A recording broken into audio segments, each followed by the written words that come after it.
This is a super easy pattern. We kind of combined a bunch of different ones. And after making over 100 of these, we have kind of found like the perfect, easiest way to do it. I was never a sewer after 5th grade. Haven't touched a sewing machine until I came home, but was really bored with nothing to do, so I learned how to make masks. So I figured I would teach all of you how to do it. These are the supplies that you need. So we have our patterns. This one is a 7.25 inch by 9.5 inch, and this one is a 7 by 5 inch. Which I'll show you how to use them later, but we just made ours out of like those folders, those manila folders. You could totally just do it out of paper. You need fabric, so in my masks, let me grab one. I like to do a fun pattern on the outside just because I'm donating them to like pediatric clinics and pediatric hospitals. Also, it's kind of fun just for anybody to brighten your day, and then the innards are plain. So for this one, I'm doing a llama pattern, of course. Oopsie, they're upside down. Llama pattern, and then I am doing a blue innard fabric. They don't have to match. You never see like the innard fabric at all. Other things that you need would be wire. We use floral wire, actually super cheap. You can get it at your local craft store. We use 22 gauge on ours. You also need wire cutters. Got these from my dad. This, which helps to make your wire not sharp. You can also just bend the wire. I'll just tell you that in the video. But this, you just like rub it against to make the wire not sharp. I don't really know what it is. You also need scissors, a pen to trace your pattern, a tape measure to be able to do different measurements, also elastic. We actually don't have elastic here. Our craft store ran out, so we actually use performance fabric, which is like the stuff that your leggings are made out of, and it's actually super nice. You just cut it about 1/2 inch in strips, and then you stretch it out super duper far, and then it becomes into elastic. It's actually a lot softer on the ears. And finally, you need your iron. You'll see why later. It's super helpful. You need it.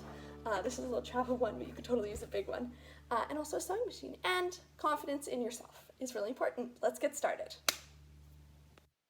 Your first step is to take a piece of paper and cut it so that it's 9.5 inches by 7.25 inches. Put that piece of paper on top of your fabric. Make sure that one of the long edges of your piece of paper matches with the top of the fabric, just like I did with the llamas here. Then, trace it with a pen and cut it out.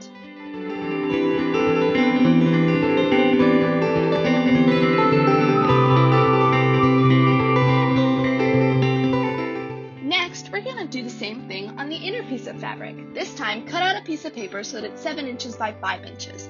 Then, place it on top of the fabric, trace it, and cut it out. You will need 2 of these inner fabric pieces, so do this step twice.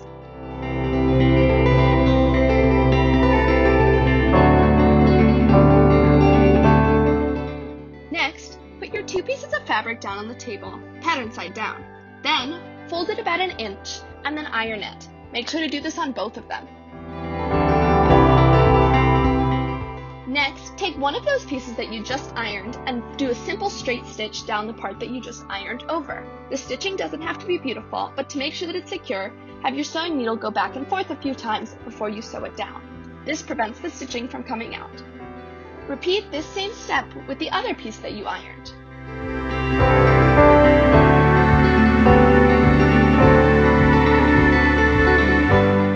Now, take your piece of large fabric that's your outer fabric and place it pattern side up on the table.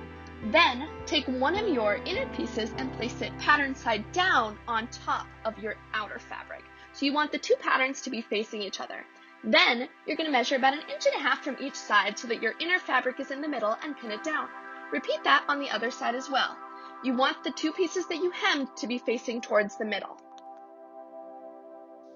Next, you're going to sew the 2 pieces of fabric that you just pinned together on the long side. You're going to do this with a simple straight stitch. There's no need to reinforce it because this all gets folded inside of the mask. Also, you don't have to start the stitch from the very end. Instead, start it where the 2 fabrics meet on top of each other.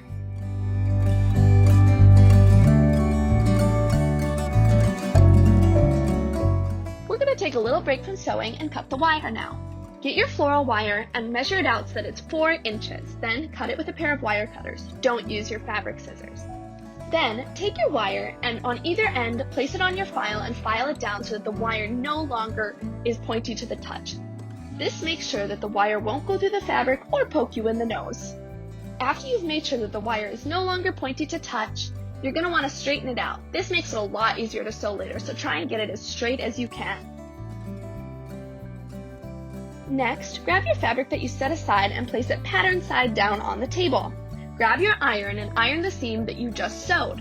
Make sure that it's as flat as possible because that will make sewing it a lot easier. Do this on the other side as well. Next, you're going to place your fabric pattern side down so that your pattern is facing towards the needle, just like my llamas are here. Then you're going to take your wire and you're going to put it onto that inner piece of fabric, and you're going to put it right over that tiny little fold that you just ironed, right where the two pieces meet. Then you're going to use your zigzag stitch and you're going to zigzag that wire right into that fabric. Then you want to make sure that you go back and forth at both of the ends of the wire, just to make sure that that wire stays in place and doesn't move at all. And remember, you want it right in between the two folds. Now, place your fabric pattern side down on the table. Fold your two inner pieces over the fabric so it creates a perfect rectangle. Then, use your iron to iron over where you just folded over. This ensures that it will be very flat and easy to hem. Next, using a simple straight stitch, sew where you just ironed. This is going to create the top edge of your mask. Make sure that your needle doesn't hit the wire because that could cause your needle to break. Then you're going to repeat the same process on the bottom. Awesome! You've just created the top and bottom parts of your mask. It should look just like this with your wire at the top. Alright, now we are ready to pleat. First, place your fabric pattern side down on the table. Then fold it in half and iron it. Then undo that fold and take one side and fold it in right to that middle edge and iron that down. Then do the same thing on the other side. Make sure that your iron lines are nice and crisp because that's going to be what helps with your pleating. Now, flip over your fabric so that the pattern side is facing you. Do you see three little mountains? Those are the beginning of your pleats. Take the first mountain at the top, nearest to your wire. You're going to pinch it up so that it's about 1/2 inch high, and then you are going to fold it over and clip it with a binder clip. You're going to do the same thing on the other side. Then do this same thing with the other two mountains that you've created until you have 3 perfect little 1/2 inch tall pleats.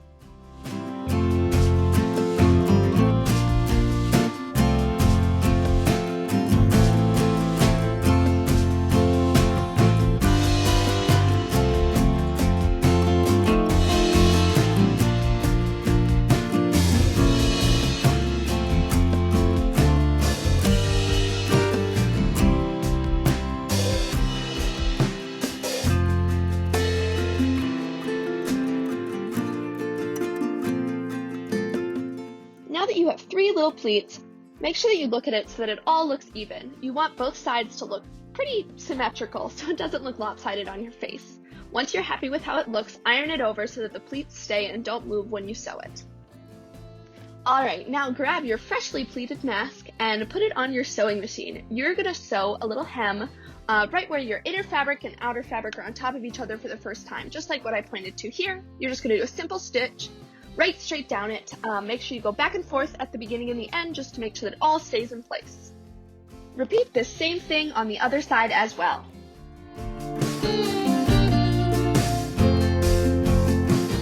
Now, place your mask on the table. You're going to take one end and you're going to fold it in once so that it meets that inner edge right near where you just sewed. Then you're going to fold it over again and you're going to want to iron that down. Then you're going to repeat it on the other side as well.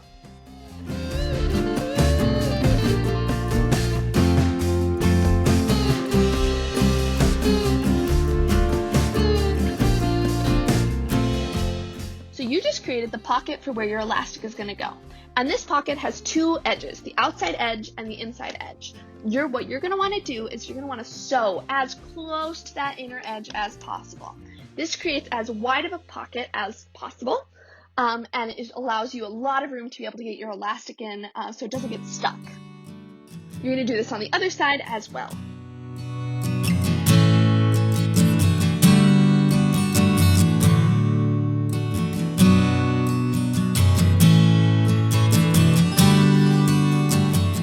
So first what you're going to do is you're going to cut out 2 pieces of elastic that are 12 inches. I already pre-cut mine, but you just want to measure it out to 12 inches and snip it. You're going to make 2 of them. Now we have to take those pieces of elastic and put them through each of the pockets. So So you're going to take the first piece of elastic, and what I actually use is a crochet needle, and I stick the crochet needle through the elastic so it makes a little hole, and I stick the crochet needle through that pocket and pull it through so that the elastic comes with it. You can also get elastic pulleys at the craft store, but we just had a crochet needle around, so that's what we used. Alrighty, and next you are going to take those two ends of that elastic and knot them together. You want to knot it at least twice, and you want to make sure that you pull it super duper tight because you don't want that knot to come out at all while you're wearing the mask, because that would be really bad. And then do that on the other side as well.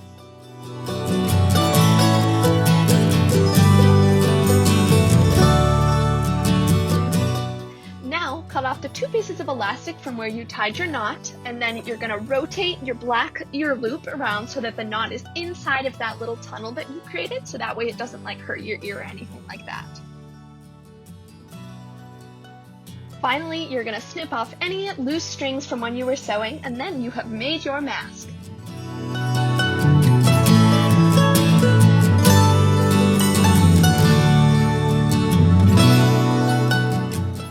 And there you have it. You have made your mask. The folds in the front can always be repleated just with an iron, super simple.